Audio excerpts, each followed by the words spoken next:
Доча, привет. Вот наша собачка Чихуахуа вторая. Сейчас мы ей будем лечить храп. Иди сюда. Ну иди, бери, Валя.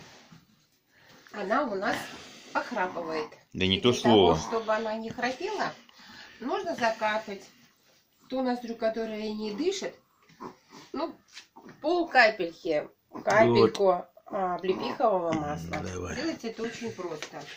Берется пипетка, В левую берется ноздрю. масло, обычное масло, облепиховое. Сейчас мы откроем.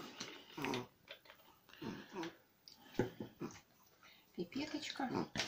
Буквально совсем чуть-чуть.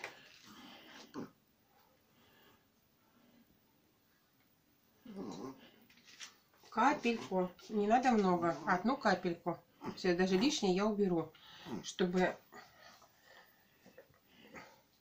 Держим собачку. И одну капельку в ту ноздрю, которая нужна. У нас, например, левую надо. Все. Молодец, Юна. И держим. Пока маслице не прошло по гортани.